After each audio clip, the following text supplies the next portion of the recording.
The Dark Scrolls. Hello, my night owls.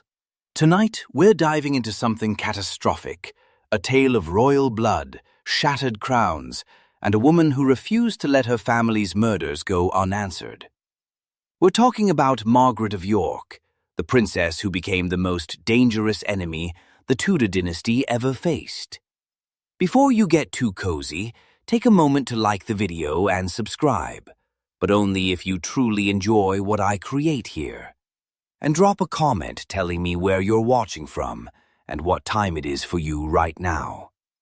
I love seeing our little night army checking in from all over the world. Now go ahead, dim the lights, maybe turn on a fan for that soft background hum, and let's slip into tonight's journey together. In 1503, a woman lay dying in Mechelen, her fingers still clutching letters that could topple a kingdom. She'd spent 23 years plotting revenge against the man who murdered her brothers. 23 years sending assassins, funding rebellions, creating false princes from peasant boys. Margaret of York had outlived 2 dynasties, 3 husbands' worth of politics, and every enemy except the one that mattered. Even on her deathbed, servants found her dictating one last letter, one final attempt to destroy Henry Tudor.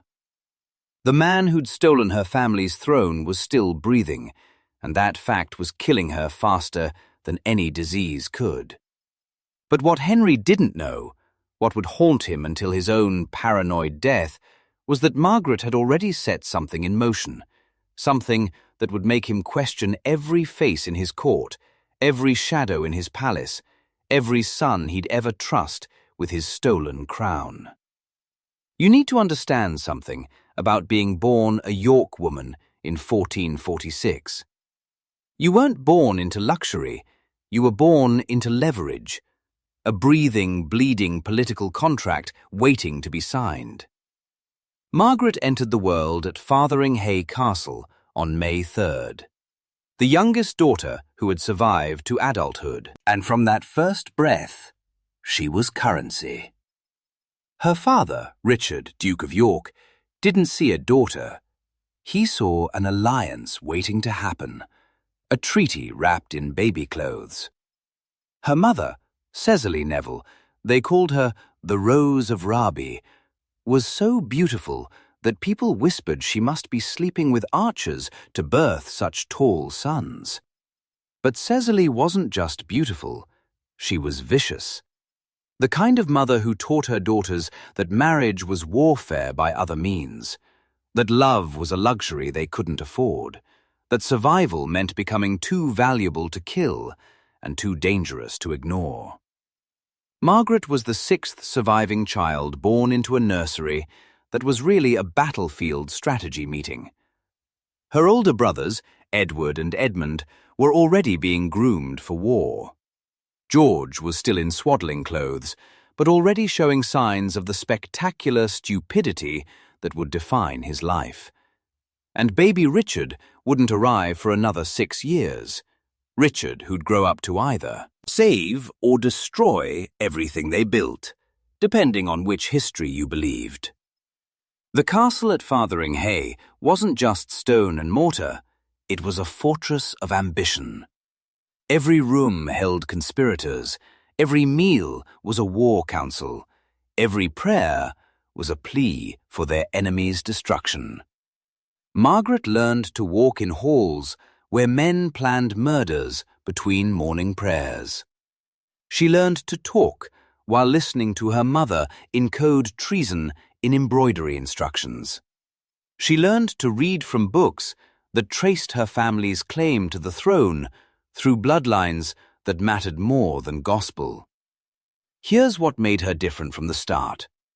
While her brothers played with wooden swords, Margaret played with information. She'd sit in corners during adult conversations, so quiet they'd forget she was there, memorizing every word. She knew which servants could be trusted with messages, which priests reported to which nobles, which merchants were really spies. By age 7, she had what her mother called the gift of useful silence. The ability to be present, but invisible. To hear everything, while appearing to understand nothing. See, her father, Richard, Duke of York, wasn't just ambitious.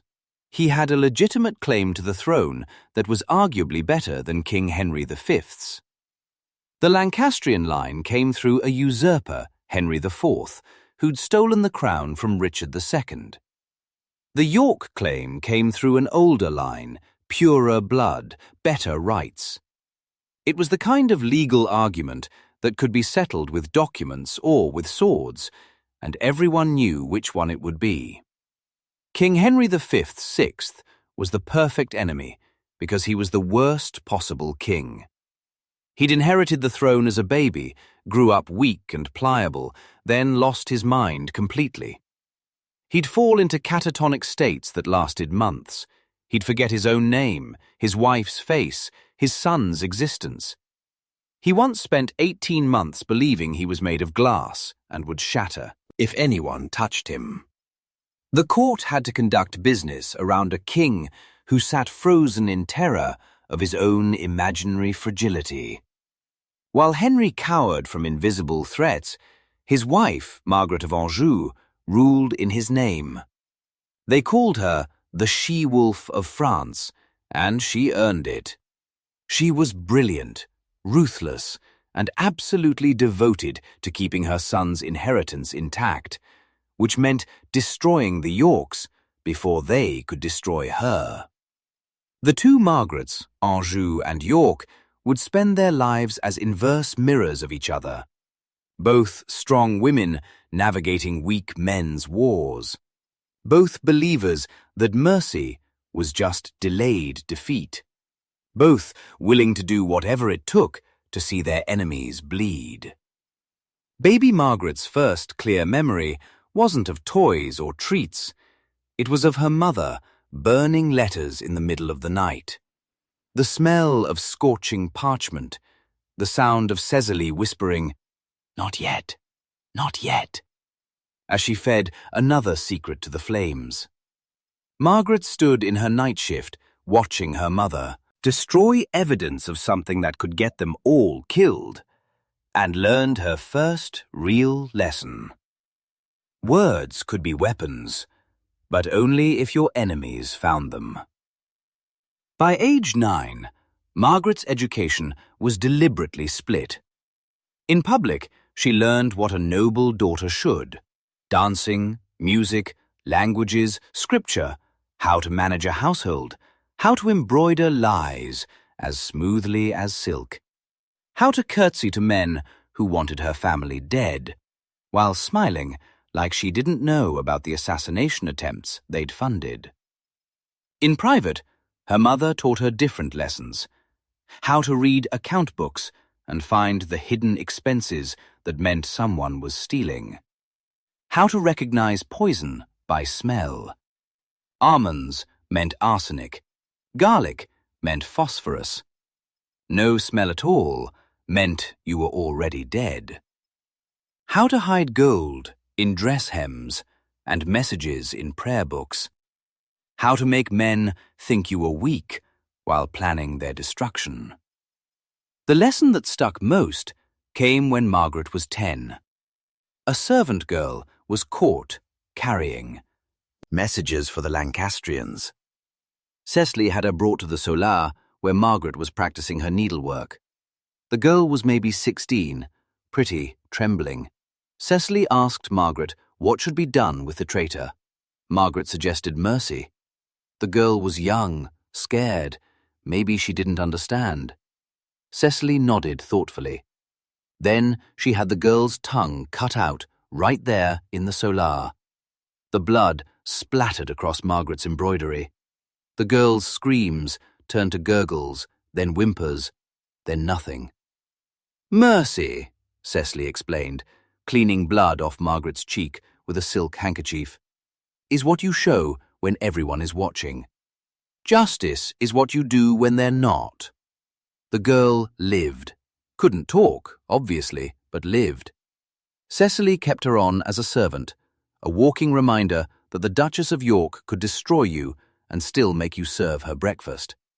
Margaret saw that girl every day for the next 4 years, watched her flinch whenever Cecily spoke, watched her try to scream warnings about things she'd overheard but couldn't communicate. It was an education in the economics of cruelty, how much fear cost, what silence was worth, how to turn mercy into its own kind of torture. The Wars of the Roses didn't start with a declaration. They started with an ambush that went wrong, or right, depending on whose side you were on. In 1455, Margaret's father tried to intercept King Henry at St. Albans. It was supposed to be a negotiation enforced by armed presence. Instead, it became the first battle of a civil war that would last 30 years and kill more English nobles than the Black Death. Margaret was 9 when her father came home from St. Albans with blood still under his fingernails and the Duke of Somerset's death on his conscience. He'd won the battle, but hadn't taken the throne. Couldn't bring himself to kill an anointed king, even a mad one. That hesitation would cost him everything, but not for a few years yet. For now, he was Lord Protector, ruling in Henry's name, while Henry drooled in a tower somewhere, convinced his own hands were made of butterfly wings. These were the years when Margaret learned what victory looked like. Spoiler, it looked exactly like defeat, just with better clothes. The Yorks controlled the government, but the Lancastrians controlled the story.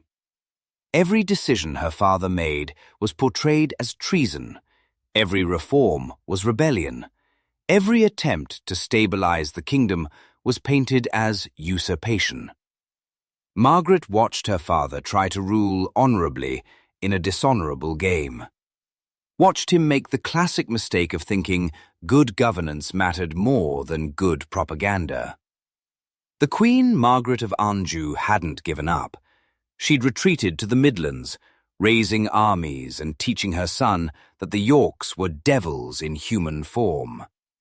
She spread rumours that Cecily had slept with an archer, that all the York children were bastards, that Richard, Duke of York, practiced witchcraft and drank babies' blood. The rumours were ridiculous, but they stuck because people would rather believe an interesting lie than a boring truth. And the truth, that Richard was just a competent administrator trying to govern while the actual king thought he was a tulip, was definitely boring. Margaret learned to navigate this world of weaponized gossip. At 11, she attended her first royal Christmas feast. She was seated between 2 Lancastrian ladies who spent the entire meal describing in graphic detail what they hoped would happen to her brothers. How Edward's pretty face would look mounted on a spike. How Edmund's head would be sent to his mother in a basket. They smiled while they said it, passing her sweetmeats and patting her cheek, treating their threats like dinner conversation. Margaret smiled back, complimented their dresses, asked innocent questions about their own sons, where they lived, what they studied, who guarded them. By the end of the meal, she knew enough about their families to destroy them if needed. She was 11 years old and already playing a game most adults couldn't understand. Information was ammunition, and she was stockpiling for a war everyone knew was coming. Then came 1400 Fijian, the year of endings, historians would later call it. Though at the time, it just felt like everything catching fire at once. King Henry had one of his lucid periods, always dangerous because he tried to undo everything that happened while he was mad. He declared the Yorks traitors again, but this time he had an army to enforce it.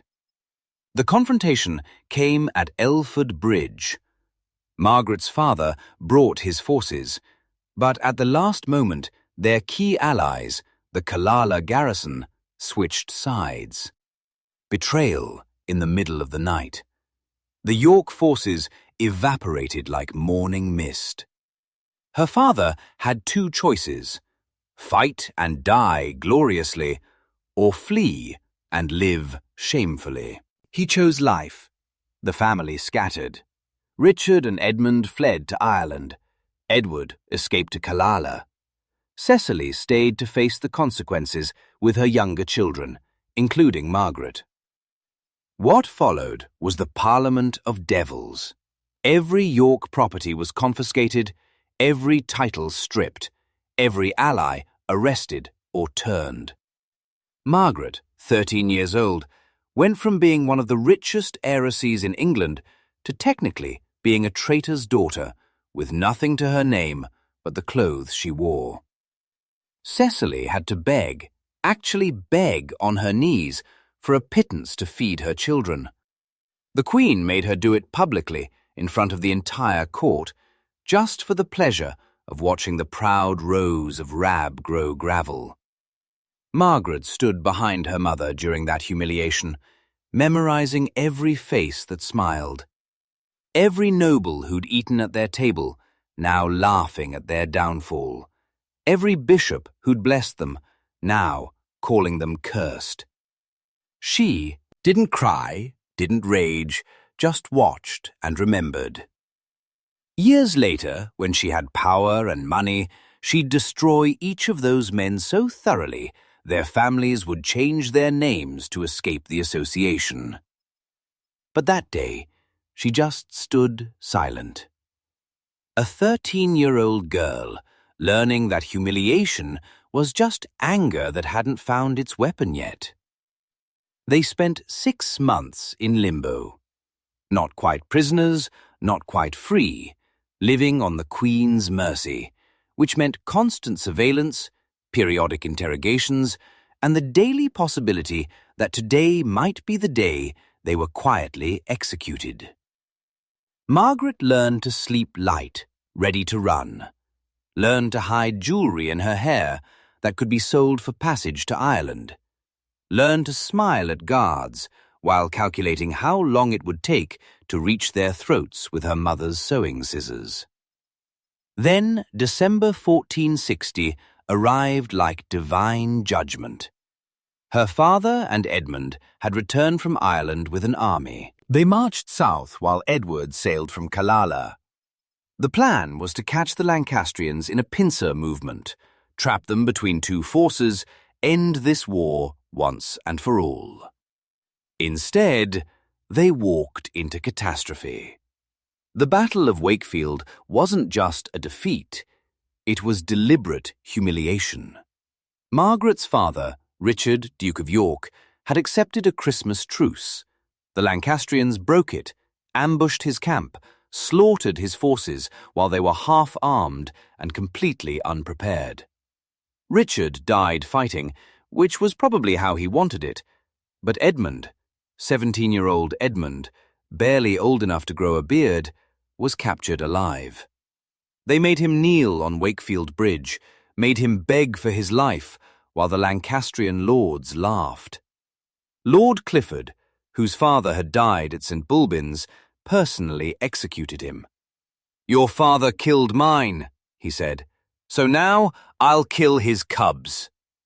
Edmund's last word was, "Mother." They left his body on the bridge for the crows. But that wasn't enough for them. They cut off Richard's head, crowned it with a paper crown made from a Bible's pages, and stuck it on a spike above Middlegate Bar in York.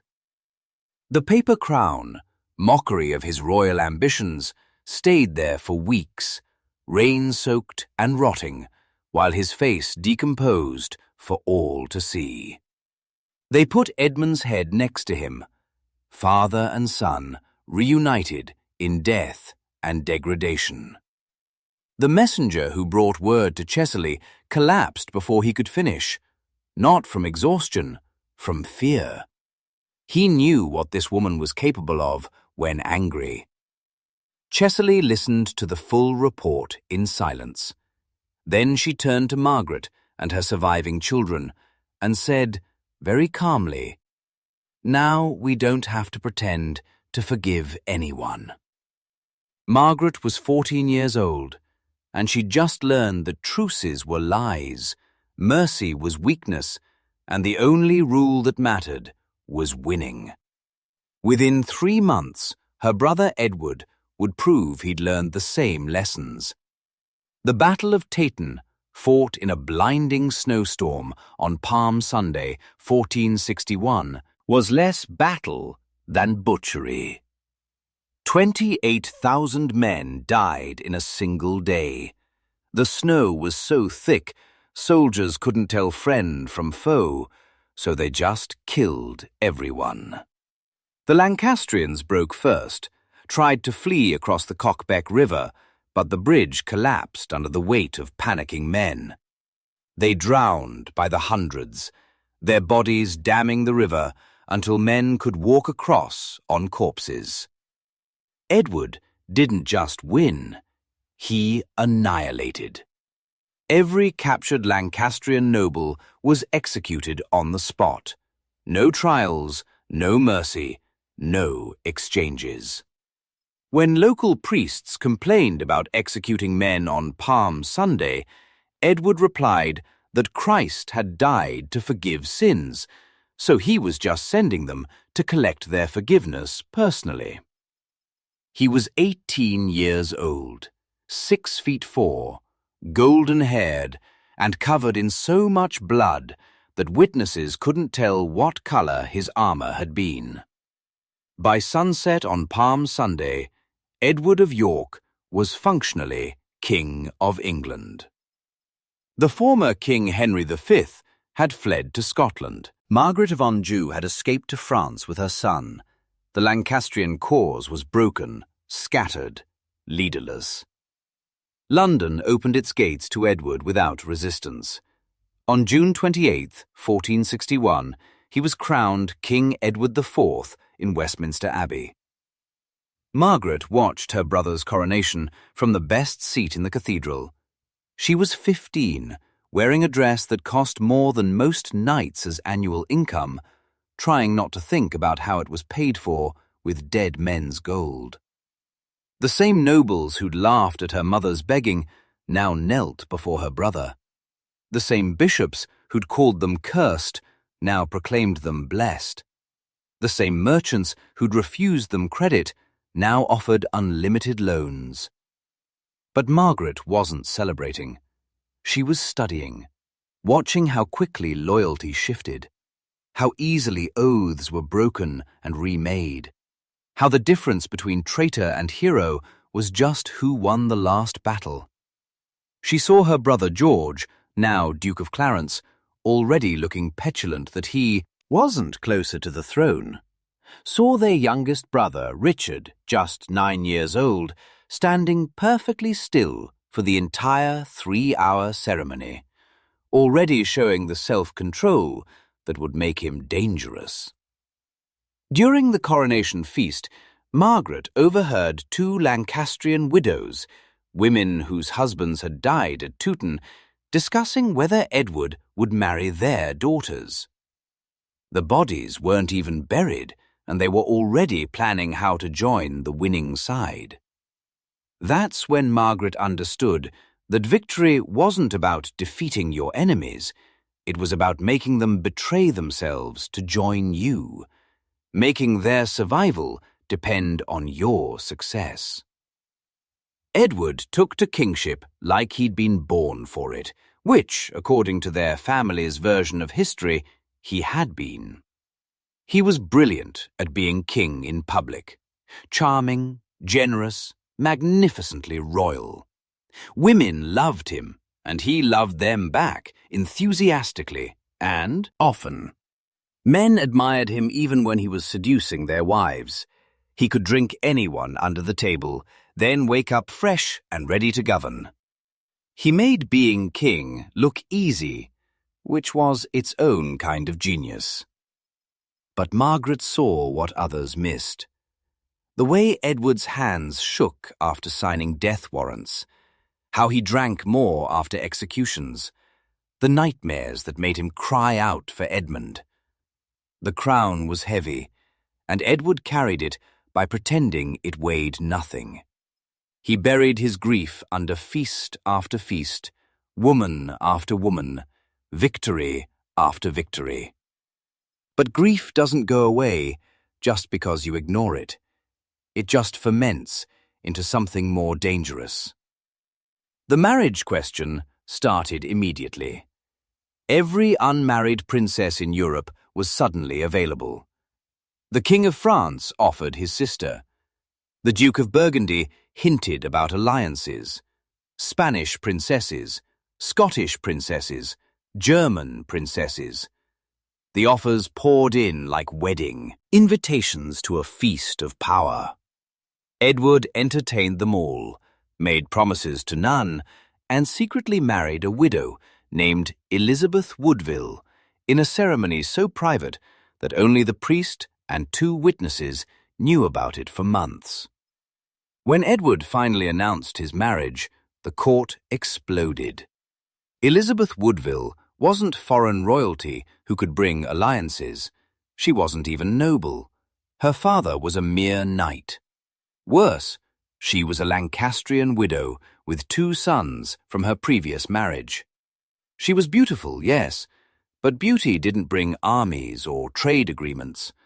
The marriage was personal, emotional, romantic, everything a royal marriage shouldn't be.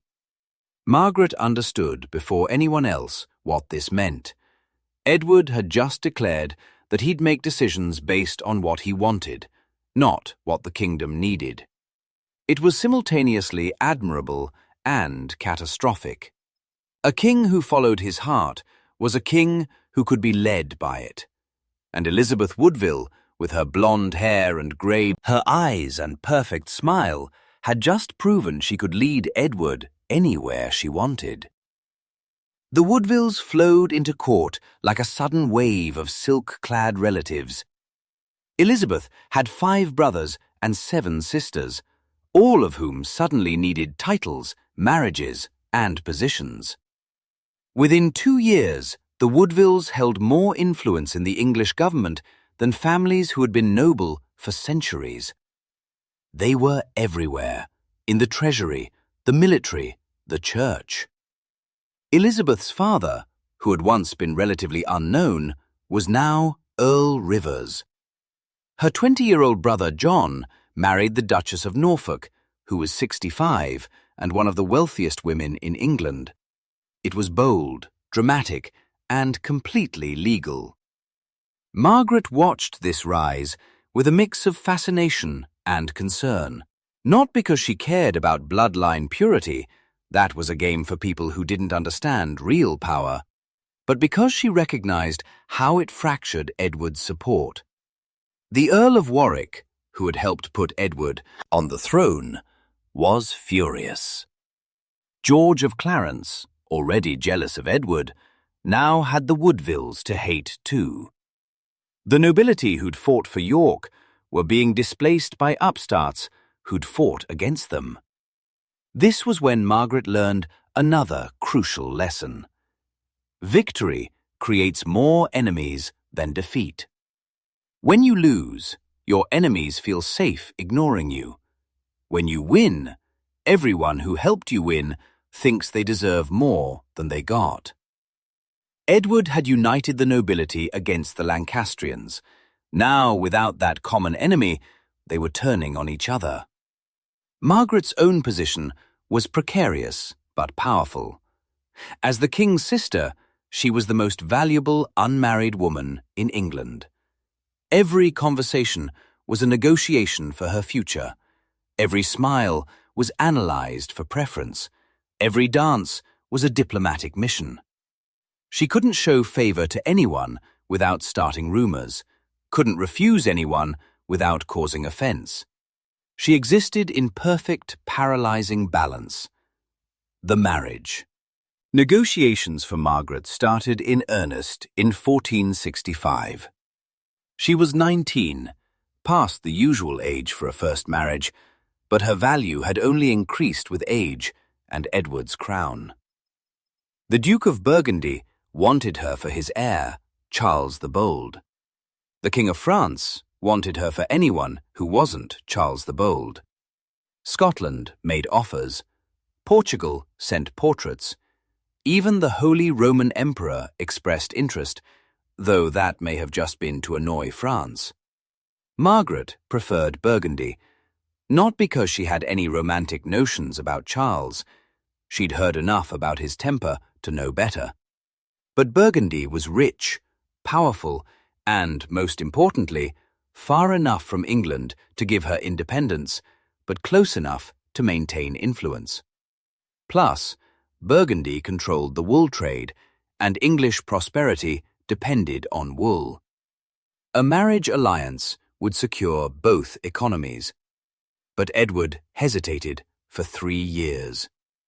He hesitated not because he didn't want the Burgundian alliance, but because he was playing France and Burgundy against each other, trying to get the best deal.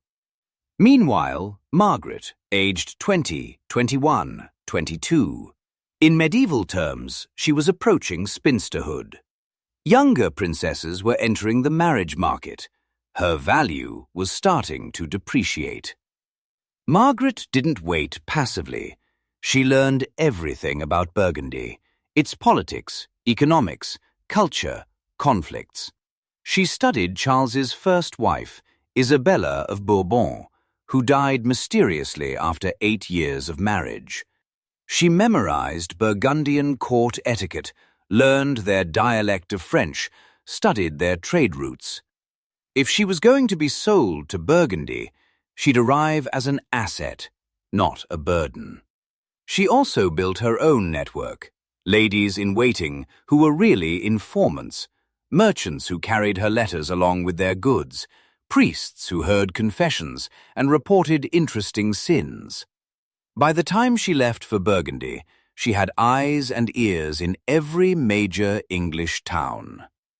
Edward thought he was sending away a sister. He was actually deploying a spy. The wedding finally happened in 1468, but the journey to get there was its own kind of war. The French did everything to stop it. They sent ships to intercept Margaret's crossing. They spread rumors that Charles was impotent, insane, or already secretly married. They even tried to kidnap Margaret during her journey to Do, though that plot was discovered when one of the conspirators got drunk and bragged to one of Margaret's ladies, who was actually one of her informants, in a dress. Margaret's departure from England was grand theatre. She rode through London on a white horse, wearing cloth of gold that caught the sun like armour. The streets were lined with citizens throwing roses, white roses, for York. Poets composed verses comparing her to Helen of Troy, though Margaret probably preferred the comparison to Penelope, the woman who waited and woe and survived. At Dover, Edward came to say goodbye. They stood on the dock, brother and sister, king and princess, and for once dropped the performance. Edward gave her a ring, not ceremonial, just a simple gold band that had belonged to their father. "Remember us," he said. Margaret wanted to say she could never forget that every breath she took in Burgundy would be for York. Instead, she said, "Rule wisely." They both knew he wouldn't. The crossing to Burgundy was smooth, which everyone took as a good omen. Margaret spent it practicing her wedding vows in Dutch, the language of her new subjects. She also spent it burning letters, correspondence too dangerous to leave behind, but too valuable to forget. She memorized every word before feeding them to the flames. Names of English nobles who could be turned, amounts of French bribes, the location of 3 illegitimate children Edward didn't know anyone knew about. She landed at Sleaze to crowds and cannon fire. The Biendians had turned out in force to see their new Duchess. Charles wasn't there. He was too important to meet boats, but his representatives were. They'd brought a crown for her to wear during the entry parade. It was heavier than she expected, made of gold and rubies that caught the light like drops of blood. The moment they placed it on her head, Margaret of York ceased to exist. She was now Margaret of Burgundy. But York never really left her blood. It just learned to speak Dutch. The wedding itself was the most expensive party Europe had seen in a century. It made Edward's coronation look like a country feast. 9 days of celebrations that nearly bankrupted 3 cities. Bruges alone spent enough on decorations to fund a small war. Wine fountains ran red and white in every square. Merchants gave away free cloth to anyone wearing white roses. Margaret's tribute to her heritage that Charles pretended not to notice. The banquet was insanity dressed in silk. A 60-foot tower made of pastry that opened to release live songbirds. Ships on wheels rolled through the hall, while actors dressed as Jason and the Argonauts fought mechanical dragons. An enormous pie that broke open to reveal 24 musicians playing inside. Dwarfs jousted on pigs, while giants served wine from barrels strapped to their backs. At one point, a live lion was brought in wearing a collar of diamonds because Charles wanted to prove he could make apex predators wear jewelry. But the real spectacle was Margaret herself. She had to be perfect, foreign enough to be exotic, familiar enough to be trusted. She spoke her vows in flawless Dutch, then switched to French for the blessing, then Latin for the prayers. When Burgundian nobles tested her with barbed comments about English barbarism, she laughed and said their wine was almost as good as English ale, implying both cultures had their strengths. When a French ambassador accidentally called her the sister of the user, she smiled sweetly and said she was just a simple bride. Too overwhelmed by Burgundian generosity to understand politics, Charles himself was exactly what she'd expected. 40 years old to her 22. Handsome in a harsh way, with eyes that calculated the value of everything they saw. He collected books and territories with equal obsession. He could quote Aristotle in Greek and order a city burned in the same breath. He wore a hair shirt, and his cloth of gold robes, pain and luxury combined, which basically summarized his entire personality.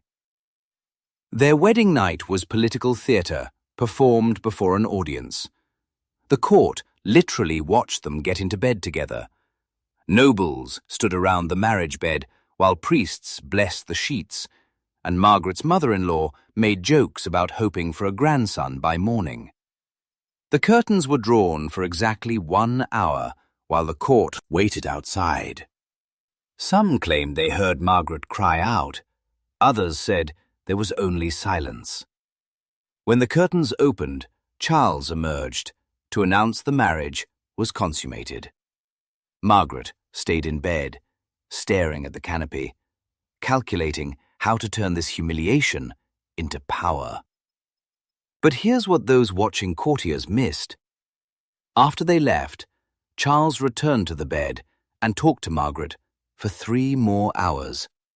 Not about love or desire, about England, about which French nobles could be bought, about Hanseatic trade routes, about how long Edward could hold his throne, with the Woodvilles making everyone angry.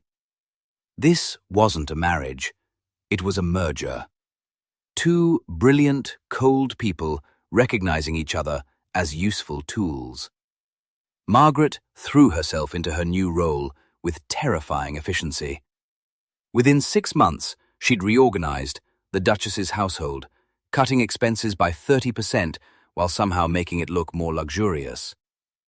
She renegotiated trade agreements that tripled English wool imports. She established a court that rivaled Paris for the culture and sophistication.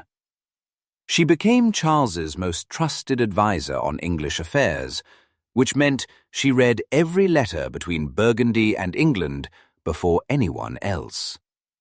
She also built her own power base. She patronized artists, creating a cultural renaissance that made Burgundy the envy of Europe. She commissioned illuminated manuscripts that cost more than castles. She brought English musicians to teach Burgundian composers and Burgundian painters to capture English styles. Every artwork was propaganda, showing the glory of Burgundy with subtle white roses worked into the borders. But her real achievement was intelligence. Margaret created the most sophisticated spy network in Northern Europe. Every English merchant in Burgundy reported to her. Every traveling priest carried her messages. She had servants in the French court who memorized conversations, bankers who tracked suspicious payments, nuns who read letters meant for other eyes. Within a year, she knew more about European politics than most kings. The network ran on favors and fear in equal measure. Help, Margaret, and your trade routes were protected, your loans approved, your daughters married well. Cross her, and your ships mysteriously sank. Your credit dried up. Your sons died in unfortunate accidents that definitely weren't assassinations, because duchesses didn't do such things. She never threatened anyone directly. She just made sure people understood that Burgundy could be a very dangerous place for those who didn't appreciate their duchess. Then in 1470, everything changed. The warning came in a coded letter from one of her informants in London. Edward was in trouble. Real trouble. The Earl of Warwick, the kingmaker who'd helped put Edward on the throne, had finally had enough of the Woodvilles. He'd allied with the one person nobody expected, George of Clarence, Margaret's own brother. That perpetual disappointment, that wine-soaked fool, had betrayed Edward for the promise of a crown. The coup was brilliant in its simplicity. While Edward was in the north dealing with a rebellion Warwick had secretly orchestrated, Warwick and Clarence landed in the south with an army. They declared Edward a false king, claiming his marriage to Elizabeth Woodville was invalid, his children bastards. The nobility, sick of the Woodvilles' greed, didn't resist. London opened its gates. Edward had to run for his life. Barely escaping to the coast with about 700 loyal men, he sailed for Burgundy because he had nowhere else to go. France would have executed him. Scotland would have sold him. Only Margaret could save him. And even that wasn't certain. Charles's advisors immediately suggested turning Edward away. Harboring a deposed king would anger France, disrupt trade, possibly start a war. It was the smart move, the safe move. Margaret listened to their arguments for 3 hours. Then she spoke for 10 minutes. By the end, Charles had pledged 50,000 crowns and a fleet to restore Edward to his throne. How did she do it? Simple. She reminded Charles that a Lancastrian England would ally with France. Burgundy would be surrounded. But more than that, she played to his vanity. Imagine being the duke who restored a king. Imagine England's eternal gratitude. Imagine the power that would give Burgundy over English trade. Edward arrived at the Burgundian court like a ghost of his former glory. The golden giant who'd taken the throne at 18 was now a desperate exile at 28. He'd gained weight from too much wine and too many banquets. His famous charm felt forced. He jumped at sudden noises. A man who'd learned that brothers could betray you between dinner and dessert. Margaret hadn't seen him in 3 years. When they met in Charles's great hall, with half the Burgundian court watching, she was supposed to curtsy to him. He still claimed to be king. Instead, she walked straight to him and whispered something in his ear. Whatever she said made him laugh, really laugh, for the first time since his exile. Some witnesses claimed she said, "You look terrible." Others insisted it was, "George was always an idiot." Margaret never told anyone what she really said. The three of them, Margaret, Edward and Charles, spent Christmas 1470 planning invasion. While the rest of the court feasted on swan and drank themselves stupid, they were in Charles's study, maps spread across every surface. Margaret was the one who suggested landing in the north, where Edward still had loyalty. She was the one who pointed out that Clarence was already regretting his choice. His wife was Isabel Neville, Warwick's daughter, but she was also Margaret's sister-in-law, and family ties might be exploited. She was right. When Edward landed at Ravenspur in March 1471 with just 2,000 men, Clarence was waiting, not to fight him, but to join him. The brothers embraced in the mud. Clarence weeping, Edward forgiving. It was touching. It was also tactical. Edward needed every sword he could get, even held by treacherous hands. What followed was the bloodiest spring in English history. The Battle of Barnet, fought in fog so thick that men killed their allies because they couldn't see badges in the mist. Warwick, the kingmaker, died trying to reach his horse, cut down in confusion.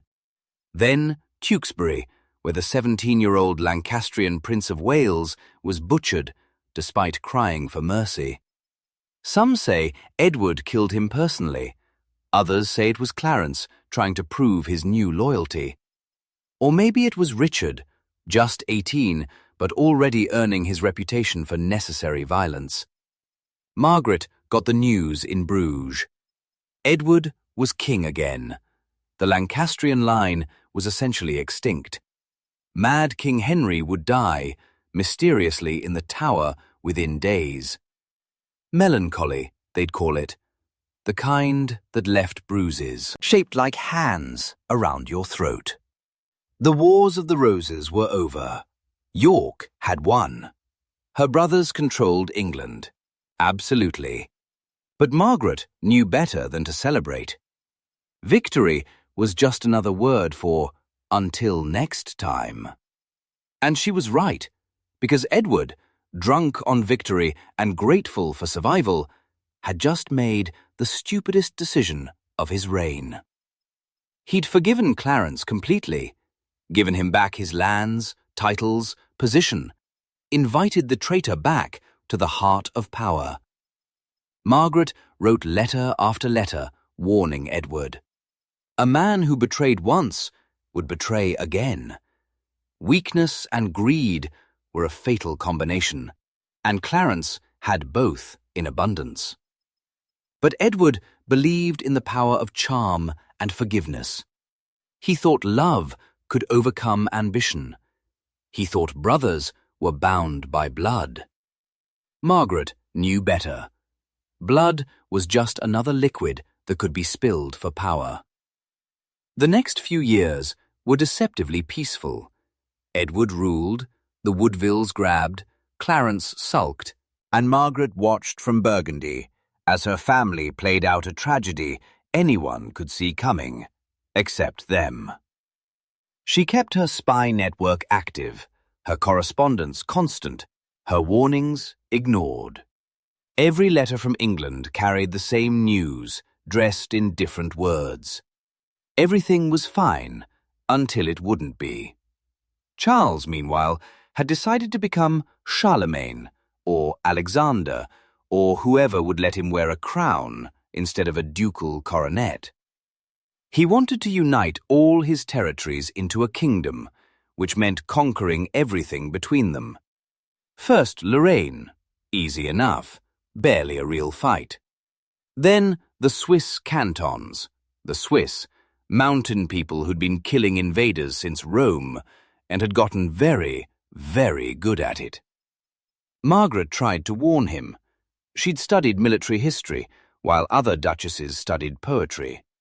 She knew the Swiss had perfected pike squares that could shred cavalry charges. She knew they fought with democratic fury. Free men. Defending their freedom hit different than conscripts defending their lord's ambitions. She presented Charles with detailed analyses of Swiss tactics, terrain advantages, supply line vulnerabilities. He patted her hand and told her to stick to trade negotiations. January 5th, 1477, the Battle of Nossy. Charles the Bold, Duke of Burgundy, the man who would be king, led the finest army in Europe against Swiss peasants, and lost everything. They found his body 3 days later, face down in a frozen pond, skull split open, naked, because even his corpse had been looted.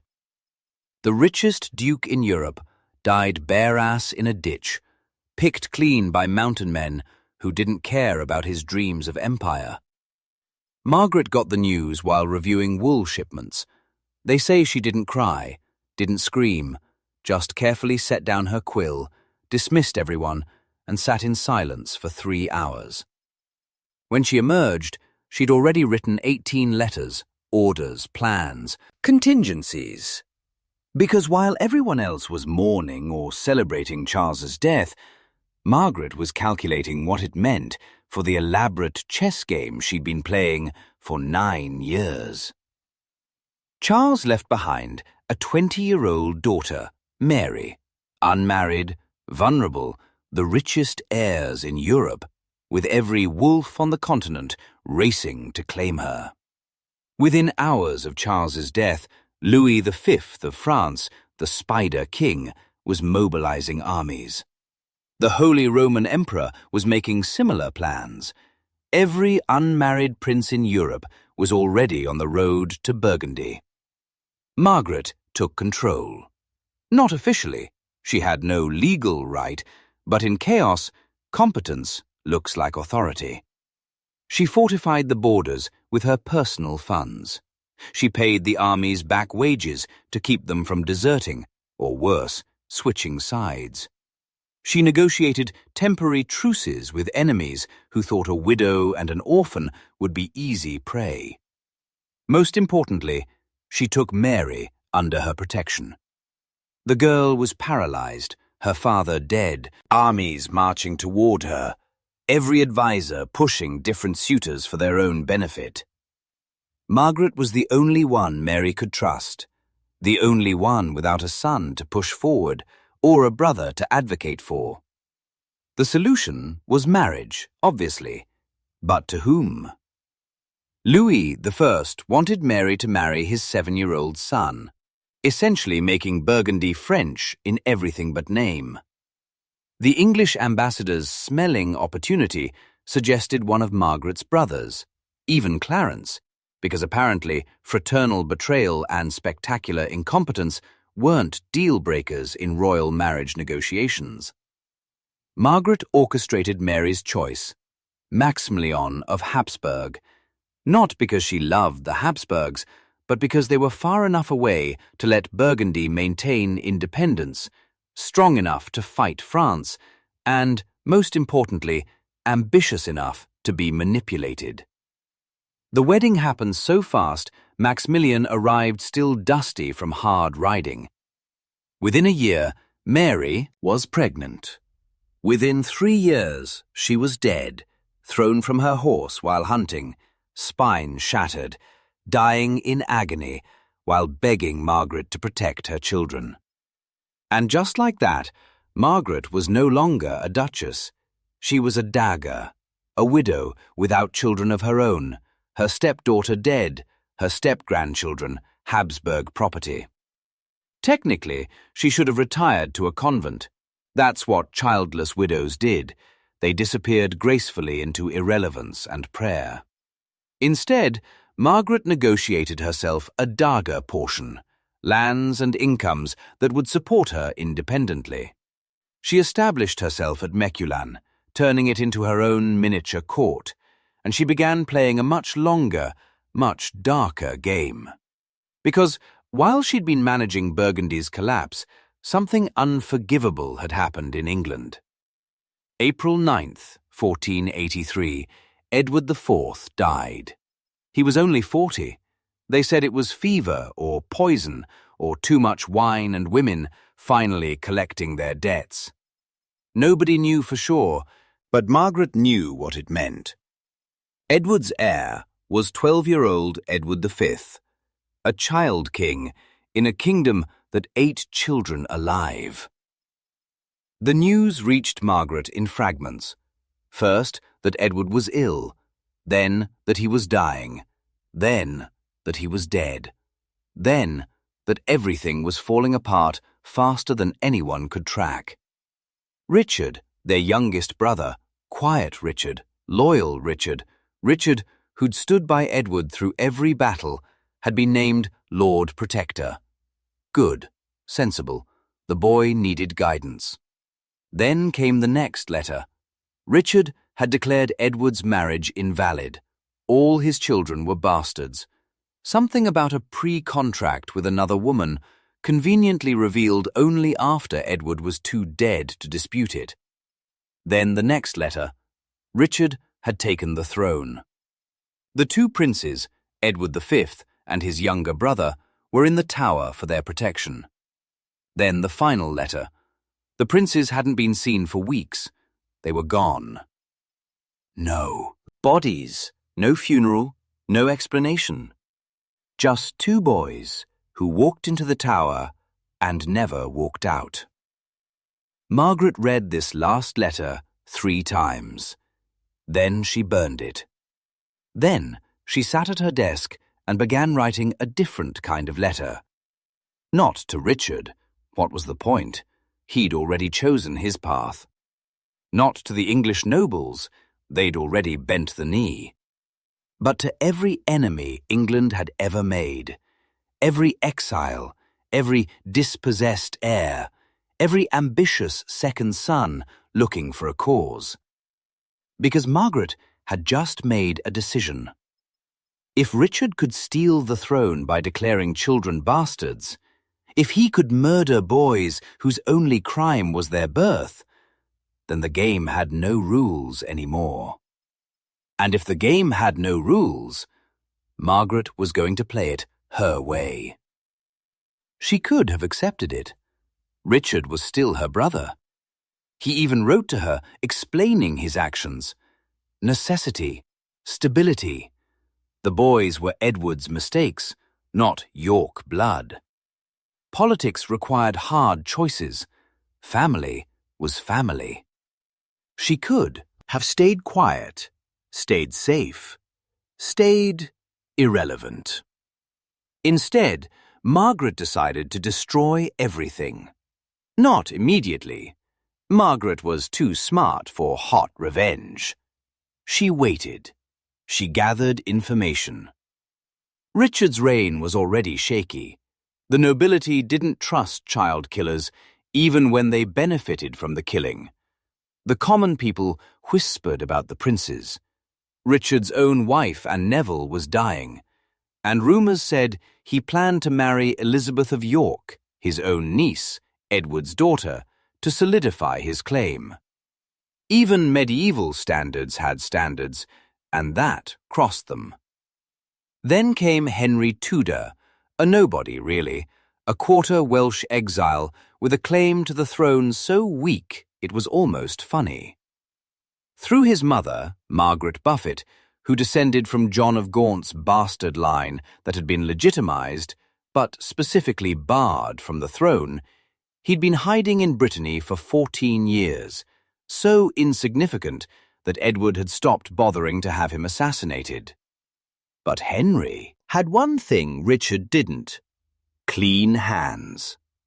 He hadn't betrayed anyone because he'd never been close enough to power to have the opportunity. He hadn't murdered nephews because he didn't have any. He was a blank slate that desperate people could project their hopes onto. Margaret didn't support Henry Tudor because she believed in him. She supported him because he was a weapon aimed at Richard's throat.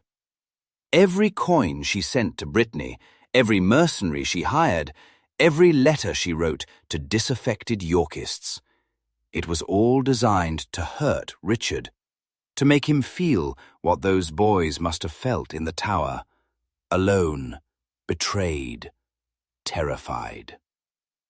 August 22nd, 1485, Bosworth Field.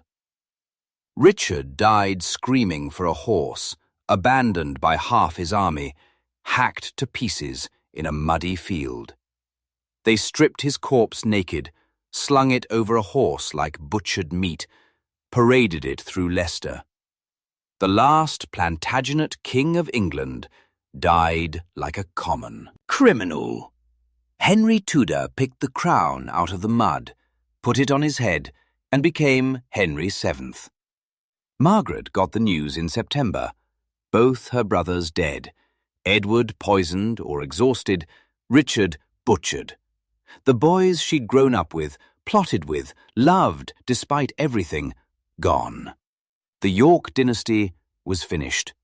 And the man wearing the crown, the son of Margaret Buffett, a woman Margaret had known at court, a woman who'd smiled to her face while planning her family's destruction for 20 years. The sensible thing would be to accept defeat.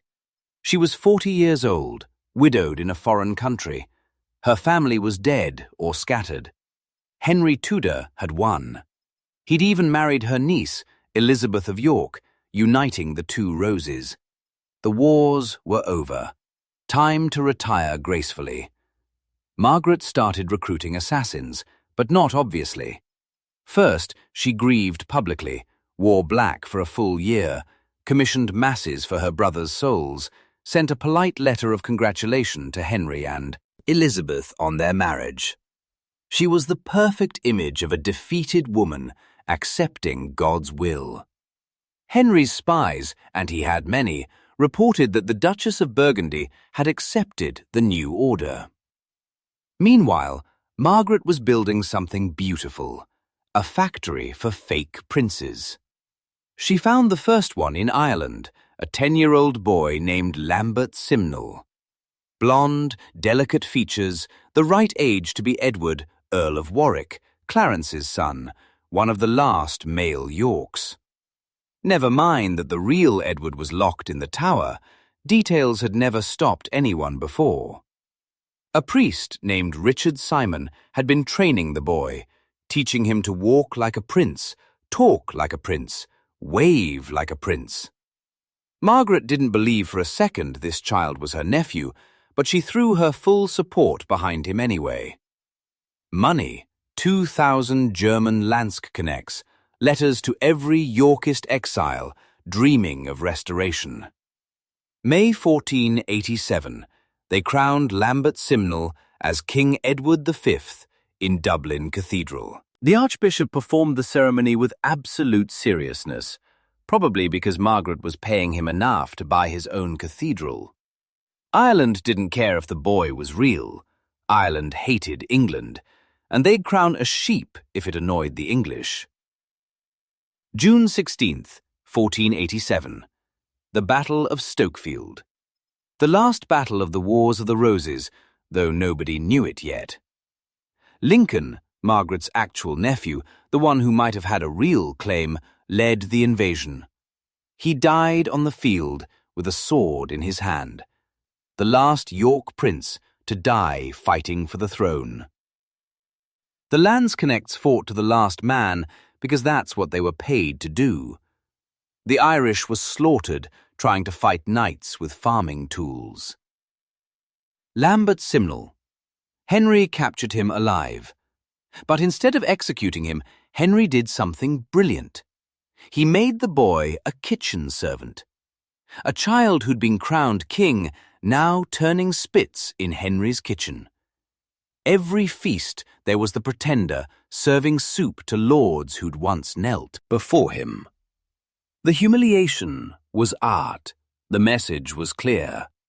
Margaret's threats were so pathetic he could afford to keep them as pets. But Margaret had learned from the failure.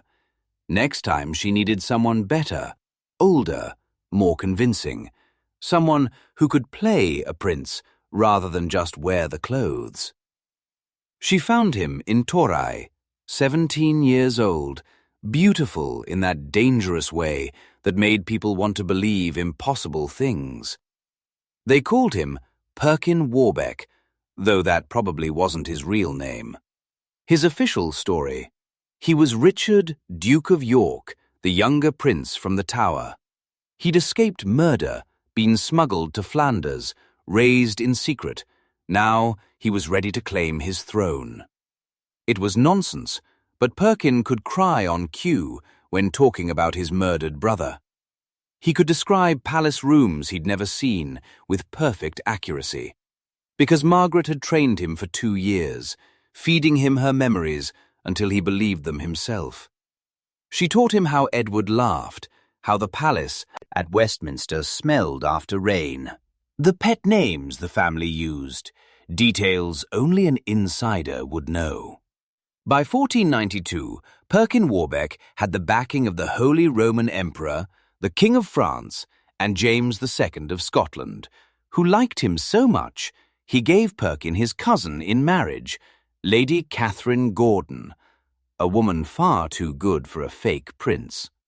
They toured Europe like celebrities, the Duke of York and his Scottish princess in exile, but unbowed. Henry Tudor was so paranoid, he started executing people for saying Perkin was handsome. That's how much this bothered him. Every blonde boy was suddenly suspicious. Every ship from Burgundy might carry invasion. Every gathering was potential treason. Henry created a spy network that would make modern intelligence agencies jealous. All because Margaret had put a beautiful boy in silk and called him a prince. The invasions failed, of course. 1495 in Kent, the locals threw rocks. 1,496 from Scotland, barely a raid. 1,497 in Cornwall, he actually raised army, declared himself Richard IV, marched on exit. For a moment, just a moment, it looked like Margaret's beautiful fraud might actually work. It didn't. Henry's forces surrounded Perkin at Beaulieu Abbey. He surrendered, probably weeping. He was good at that. Henry kept him as a trophy for 2 years, like he'd done with Simnel, made him confess publicly, kept him at court as a living reminder of Margaret's failures. But Perkins couldn't help himself. He tried to escape twice. After the second attempt, Henry had him hanged at Tyburn. November 23rd, 1499. They said he confessed again on the scaffold, but his last words were in Dutch, the language Margaret had taught him. Margaret never commented publicly on Perkin's death. By then, she had a new strategy. If she couldn't destroy Henry with princes, she'd destroy him with paranoia. And it worked beautifully. Henry became the most paranoid king England ever had. He created the Court of Star Chamber, a secret court where he could try nobles without juries or evidence. He kept detailed files on every noble family, tracking marriages, debts, alliances, grudges. He taxed the nobility into poverty, reasoning that poor lords couldn't afford rebellions. He trusted no one, not his wife, not his mother, not even his own sons. Margaret had turned the King of England into a prisoner in his own castle. He slept badly, aged rapidly, became miserly and cruel. His own courtiers called him the Winter King, cold, suspicious, joyless. He'd won the throne, but Margaret had made sure he'd never enjoy it. The joke was, by 1500, Margaret had mostly stopped trying. She was in her 50s, tired, and frankly running out of money. But Henry didn't know that. He kept seeing her shadows everywhere. When a merchant mentioned Burgundy, Henry heard conspiracy. When a blonde child was born to Yorkist parents, Henry wondered if they were preparing another pretender. She corresponded with her niece, Elizabeth of York, Henry's own queen. Innocent letters about family, health, the weather. But Henry read them all, analyzed every word, convinced they contained codes. They didn't. Margaret just enjoyed knowing that the Queen of England needed her husband's permission to write to her own aunt. In her final years, Margaret became something of a legend, the last York, the diabolical Duchess. Young Yorkist exiles would make pilgrimages to Mettelin just to see her. She'd receive them in halls decorated with white roses and portraits of her dead brothers. She'd tell stories about Edward's glory days, carefully avoiding Richard's crimes. She'd give them small gifts, a ring, a book, enough money to survive another year in exile. Then she'd send them away. These boys who dreamed of revolution, knowing they'd never achieve it, but letting them hope anyway. She commissioned books, gorgeous manuscripts that cost more than most people's houses. But look carefully at the illustrations, and you'd see little revenges. Trojan princes who looked like Edward IV. Villains with Henry Tudor's narrow face. Dragons wearing Tudor green, getting slain by knights carrying white roses. By 1503, Margaret was dying. Probably cancer, though medieval physicians just called it a growth in her woman's parts. She was in constant pain, taking opium wine just to sleep. But she kept writing letters, even as her hands shook, even as the pain made her vision blur. To Scotland, to Spain, to every Yorkist exile who might somehow, someday, make Henry Tudor suffer just a little bit more. Her last letter was to Henry himself. Nobody knows what it said. Henry burned it immediately, then locked himself in his chambers for 3 days. But his courtiers noticed something. After reading Margaret's letter, Henry never slept soundly again. He'd wake screaming about white roses growing from his chest. He'd see Edward IV's face in mirrors.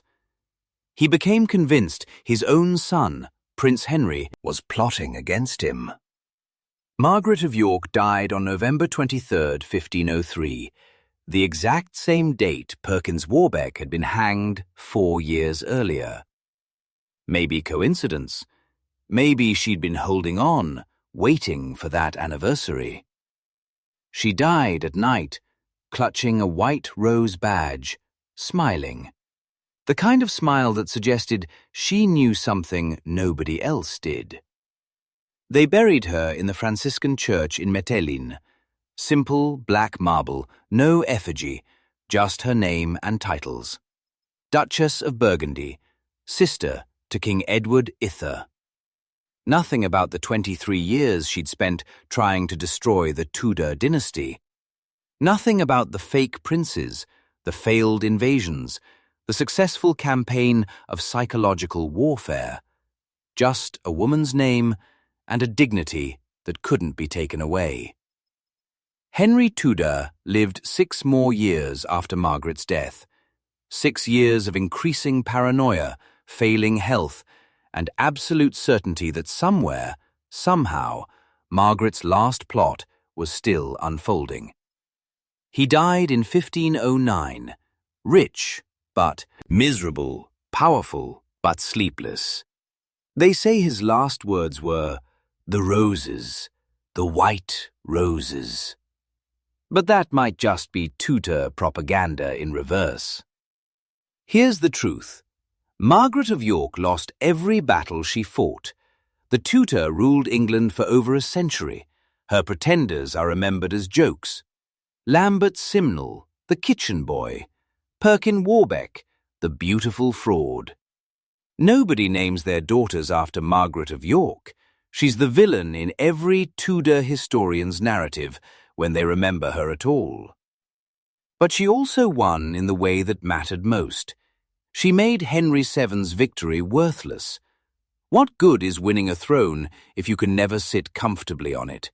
What good is defeating your enemies if their ghosts keep you awake?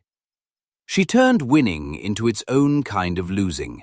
She made Henry's crown a prison, his palace a trap, his mind a torture chamber. She proved that a woman with no army, no kingdom, and no legitimate claim could make the King of England afraid of his own shadow. She proved that revenge didn't require success, it just required persistence. She proved that sometimes the best way to destroy your enemies is to let them win, then spend the rest of their lives wondering when you're going to take it all away. Every pretender who claimed the English throne for the next 200 years invoked Margaret's name. Not because she succeeded, but because she never stopped trying. She became the patron saint of lost causes, the goddess of expensive revenge. When the Jacobites toasted the king over the water, they were following Margaret's playbook. When governments in exile plot restoration, their walking paths Margaret carved with pure spite. But the real legacy isn't political, it's personal.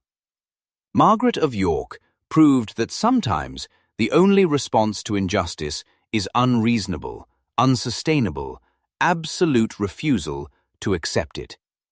She proved that one person's obsession can shake kingdoms. She proved that even when you lose, especially when you lose, you can still make. Winning cost more than anyone wanted to pay. In the end, Margaret didn't get justice for her murdered nephews. She didn't restore the York dynasty. She didn't even get to see Henry Tudor die.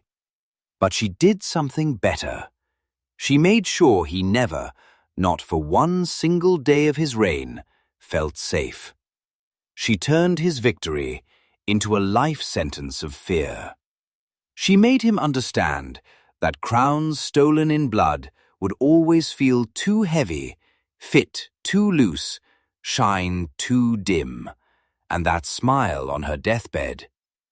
Maybe she was thinking about Henry reading her last letter. Maybe she was imagining his face when the next blonde boy showed up, claiming to be a lost prince.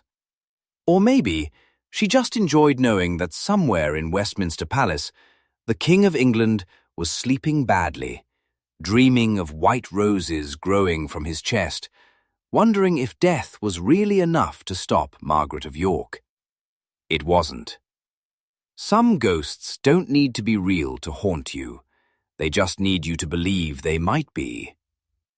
And Margaret of York, she made absolutely certain Henry Tudor would believe until his dying breath. That's not losing. That's winning the only game that actually mattered, the one played in your enemy's mind. Margaret of York died believing she'd failed. History says she failed, but every night Henry Tudor woke up screaming. That was Margaret winning. Every rival he executed out of paranoia. Margaret winning. Every tax he levied to fund his spy network. Margaret winning. She lost every battle, but won the war for Henry's sanity. And she won it so thoroughly that he never even knew he was fighting it. Now that's revenge. Not the kind that conquers kingdoms, but the kind that conquers sleep. The kind that turns victory into its own punishment. The kind that makes you wonder, in those dark hours before dawn, if somewhere in Mechalin, a dead woman is still smiling. Because in the end, Margaret of York understood something most people never learn. Power isn't about winning. It's about making your enemies realize that winning and losing are just different kinds of suffering. And nobody ever made that point quite like the woman they called the diabolical Duchess, the architect of anxiety, the last York standing, even after she fell. She lost everything, and somehow in losing, she won, the only victory that ever really mattered. She made the winners wish they'd lost instead. And until our next descent into the shadows, this is the Dark Scrolls, signing off for the night. Thanks for watching. Subscribe for more.